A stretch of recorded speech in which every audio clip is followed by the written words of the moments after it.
大家好，我是玉小二，美食策展人。今天给大家介绍的一道料理是米粉煮桂鱼。在我们江西，因为湖泊比较多，河鲜的资源也比较多，更多的人是用当地的江西米粉和桂鱼去做一道料理。那我们今天就给大家来做这道菜。我们先把洗净的桂鱼再做一个花刀的处理。打花刀的时候，你只要打一个十字花刀就可以了。每一边去打4个条纹，再过来就2刀，烧的时候更加的入味。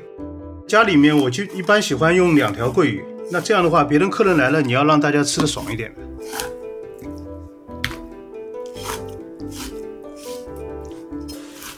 打好花刀的鱼要做一个腌制，把姜葱垫在这个盘底，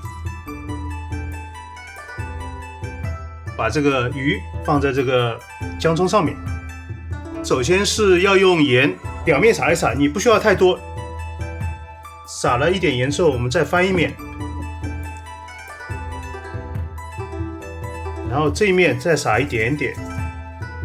第3步的话，我们会去淋一些料酒，可以稍微的比平时的量给多一点。最后我们再放一点点生抽，葱姜给盖在上面，腌个5到10分钟就可以了。把五花肉做一个改刀，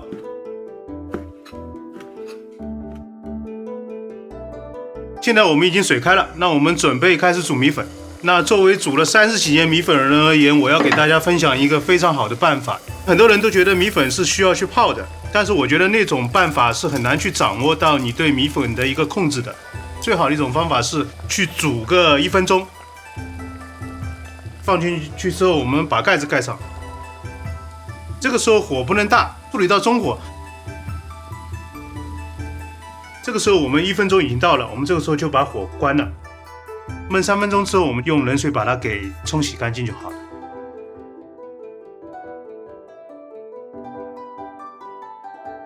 好，我们现在把那个桂鱼要在锅里面去煎一下，但是在煎之前的话，等这个锅热的时候，我们要分享一下在家庭里面遇到的问题，可能在煎鱼的时候会把这个鱼皮给煎破。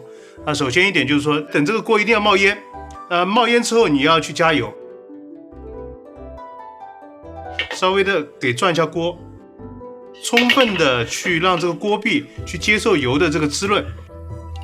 锅里面已经冒烟了，那我们就应该差不多可以把鱼给放上去，但是我还是要等它更热一点，这样的话会比较保险一点。大家别把鱼给扔下去，人就跑掉了啊！首先下去的时候你不要动，你动的时候它的温度给降低的时候，鱼皮也会碎的。等它定型的时候，你再去适当的去晃一晃锅，然后再把它给翻一面。晃一晃就证明它的确是没有粘的。好，我们翻面了啊！哇，漂亮！锅比较大，我要把另外一条鱼给放进去。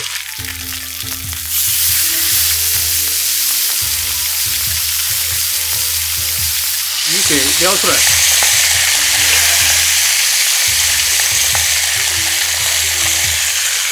油少的再淋点油。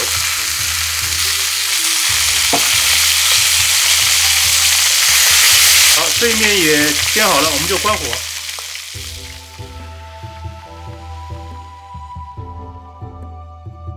我们现在开始来炒这个底料，锅里面有底油。那我们又准备了这个五花肉，五花肉里面的油脂，让这道菜会更加的香，用猪肉的香和鱼的香融合在一起。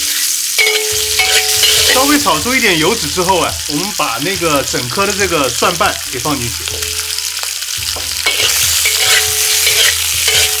那小米椒，那个南昌人这个放小米椒是绝配了。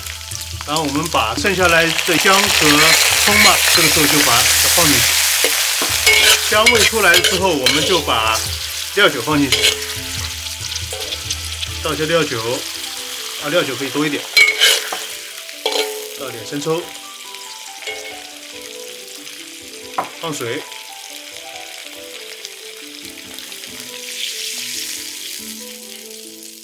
好，那我们在里面进行一个调味，加一点点盐，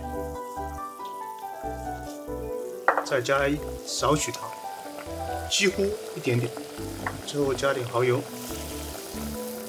像这么小的勺子2勺 ，OK。这个时候我们可以关火。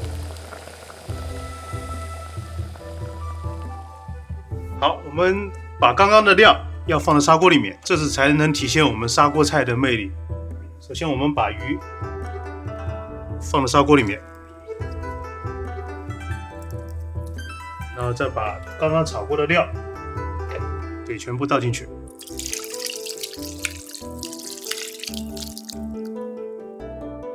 这个时候，你觉得刚刚的汤不够的时候，再加水，要没过鱼的鱼身，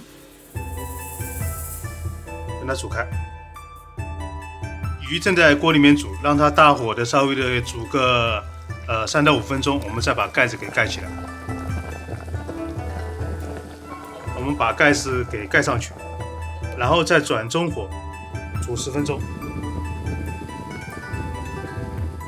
10分钟之后，我们要把锅盖打开。哇，这个浓郁了。稍微再大火煮个1分钟，我们就把米粉下进去。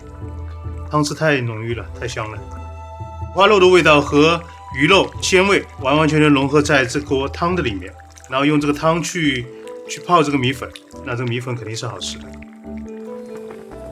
汤已经很浓了，我们就下米粉吧。